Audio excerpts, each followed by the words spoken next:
Hi, I am Dr. Samir Neimat of the Vein Clinic of Washington. I'm a cardiovascular surgeon. I practice cardiovascular surgery in the Washington area for over 30 years. In the last 9 years, I've been doing mostly vascular surgery with a focus on the veins of the legs. Today, I would like to speak to you about sclerotherapy, which is a procedure where injections are given into the spider veins and the visible superficial veins of the legs. Superficial venous insufficiency is a very common condition. As you all know, the vascular system has two components, the arterial system and the venous system. In the legs, because we stand upright, the arterial system, the blood goes down to the ankles, and in the venous system, the blood goes up against gravity to return to the heart. That climb of blood against gravity is difficult and requires the presence of valves in these veins.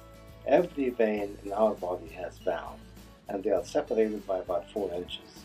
And if they are competent, blood flows in the proper direction. If they are incompetent, some blood will flow down to the ankles and give you that reflux.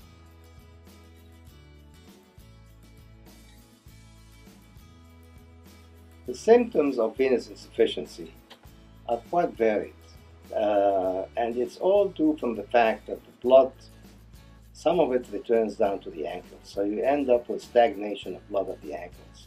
That will give you swelling, aching, heaviness, tiredness, sometimes burning and itching, and of course in severe cases you get some skin changes and up to ulceration, which is very rare. These are all symptoms of venous reflux.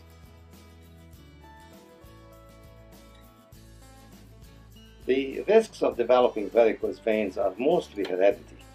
There are some other factors like standing on your feet too long, or not enough exercise, obesity, and other things, but the most important factor really is heredity.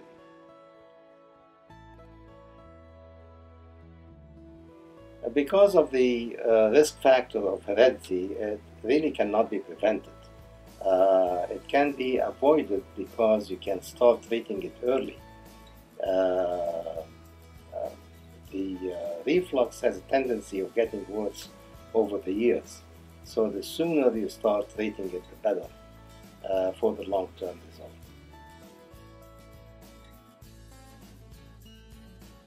Spider veins are very tiny, capillary-like veins under the skin. They're not capillaries, they're small veins, very tiny veins. They're usually reddish in appearance. There are some other veins, we call them reticular veins, which are the blue veins under the skin. All these veins are very superficial, right under the skin.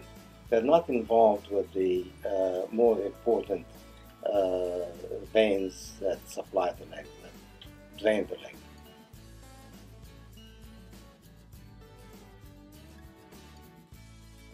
Sclerotherapy is a very minor procedure where you inject the spider veins and some of the reticular veins. You use a solution, a sclerosing agent.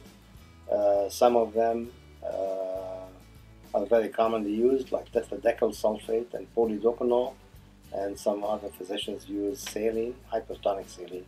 They are all effective in treating those spider veins.